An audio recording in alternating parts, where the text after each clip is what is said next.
దుష్ప్రయోజనం కలిగిస్తే వాళ్ళు వాళ్ళ నాయకుడు చెప్పిన ప్రకారం వాళ్ళు వేస్తున్నారు కాబట్టి నాయకులు ఇలా ఉంటారు. నాయకులకి ప్రత్యేకంగా మతాలు ఉండవు, పదం ఒక్కటే వాళ్ళ మతం, వేరే మతం అనేది వాళ్ళకి అక్కర్లేదు. అందుకే అన్ని గుళ్ళల్లోకి వెడతారు, అన్ని మసీదుల్లోకి వెడతారు, అన్ని చర్చిల్లోకి వెడతారు. ఇంటికి వెళ్ళిన తర్వాత గదిలోకి వెడతారు, ఇంకెక్కడికి వెళ్ళరు. వాళ్ళకి ఏం అక్కల, వాళ్ళకి ఓట్లు కావాలి. అందుకని వాళ్ళని మనం ముందు వశం చేసుకుంటే తప్ప ఇది సాధ్యమయ్యే వ్యవహారం కాదు. హిందువులందరూ ఒకే నియమానికి కట్టుబడి, హిందూ ధర్మం మాకు నిత్యావసర పదార్థం, మాకు అన్నం ఎంతో, నీళ్ళెంతో, వస్త్రాలెంతో హిందూ ధర్మం మాకంతా. మాకు నువ్వు గ్యాస్ ఇచ్చావా, బియ్యం ఇచ్చావా, ఇది మాకు అనవసరం. మా హిందుత్వాన్ని నిలబెట్టావా లేదా, అది అడిగి మేము ఓటు వేస్తామంటే ఏడాదిలోగా ఈ సమస్యకు మొత్తం పరిష్కారం దొరికి తీరుతుంది.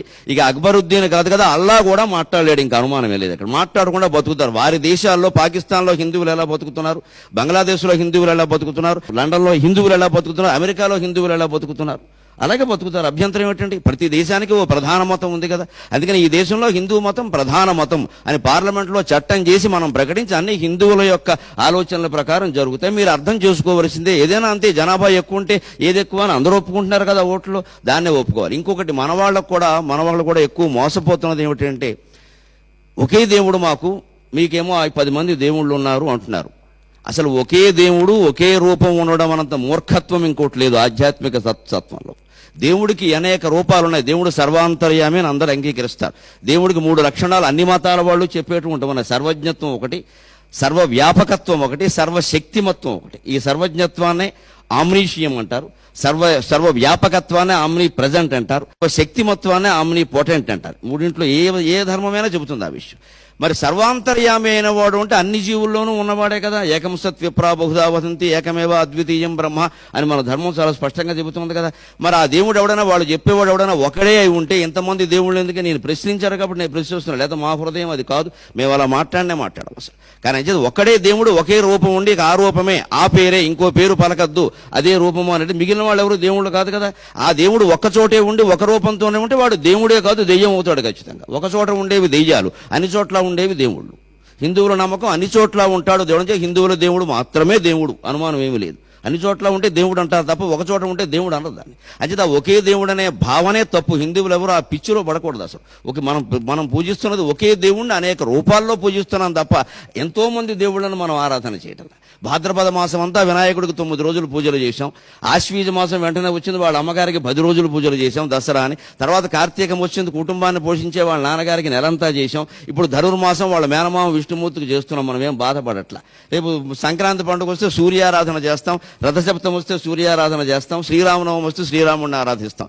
ఇన్ని రకాలుగా చేస్తూ కూడా ఎక్కడ హిందువు తన విశ్వాసాన్ని కోల్పోవడం లేదు.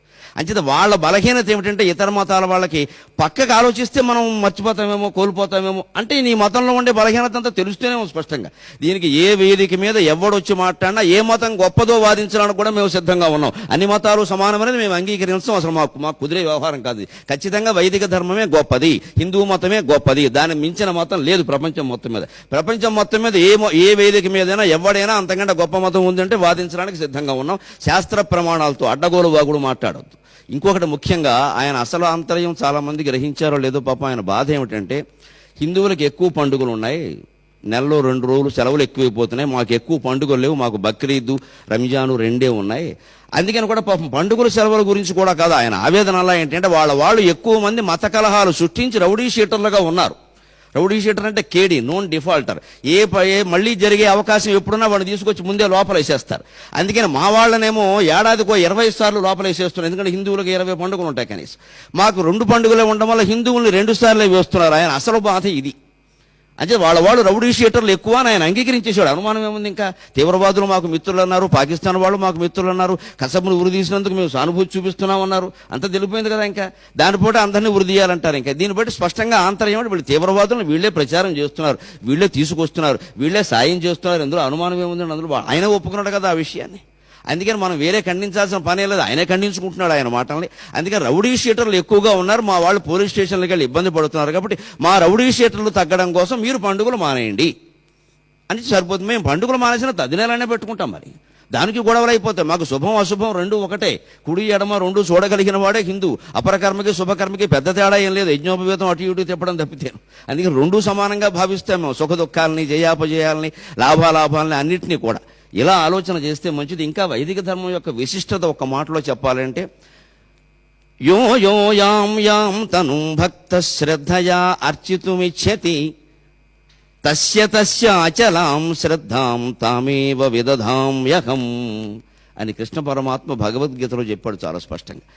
అసలు ముస్లిములకు కానీ, క్రైస్తవులకు కానీ, బౌద్ధులకు కానీ, జైనులకు కానీ, చివరికి నాస్తికులు కానీ వాళ్ళ మతాల పట్ల భక్తి కలిగిస్తున్నది నేనే అన్నాడు ఆయన.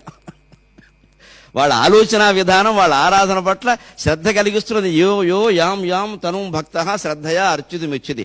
ఎవ్వడు ఏ రూపంలో దేవుణ్ణి ఆరాధన చేసినా, ఒకవేళ దేవుడు లేడు అని మాట్లాడినా వాడికి ఆ శ్రద్ధను కలిగిస్తున్నది నేనే. ఎందుకంటే ప్రపంచం ఎప్పుడు వైవిధ్యంగా ఉంటుంది. దీన్ని వైవిధ్యంగా భావించాలి, వైరుధ్యంగా భావించకూడదు. ఇది వెరైటీ తప్పితే కాంట్రవర్సీ కాదు ఇది.